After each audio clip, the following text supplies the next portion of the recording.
నిర్మల్ జిల్లాలో ఓ వినూత్న వ్యవహారం చోటు చేసుకుంది. లంగాపూర్ గ్రామంలో రావి చెట్టు నుండి నీళ్లు కారడంతో దేవుని మహిమగా భావించి మహిళలు ప్రత్యేక పూజలు నిర్వహిస్తున్నారు.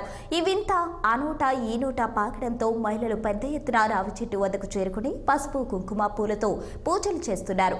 ఆ గ్రామానికి చెందిన భక్తురాలు అయోధ్యలో బాలరాముడి విగ్రహ ప్రాణ ప్రతిష్ఠ సందర్భంగా ఆ రాముడి మహిమతో తమ గ్రామంలో రావి చెట్టు నుండి నీరు వస్తుందన్నారు.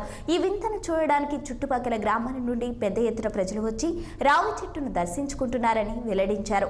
ఆ నీటిని సేవిస్తున్నారని, ఇది శ్రీరామచంద్రుడి మహిమగా భావిస్తున్నామని, తమకెంతో సంతోషంగా ఉందని తెలిపారు.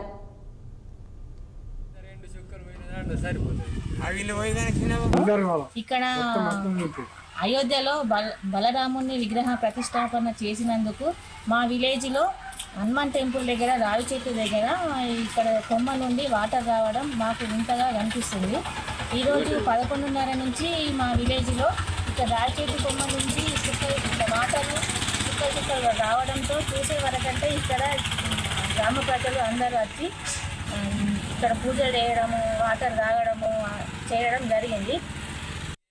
గ్రామం నుంచి ప్రజలందరూ సంతోషంగా అందరూ పూజలు చేయడం జరిగింది. ఇక్కడ మా గ్రామం నుంచే కాక ఎంగోపేట గ్రామం నుంచి, ఆలూరు గ్రామం నుంచి అందరూ ఇక్కడికి రావి చెట్టు దగ్గరికి వచ్చి వాటర్ తాగి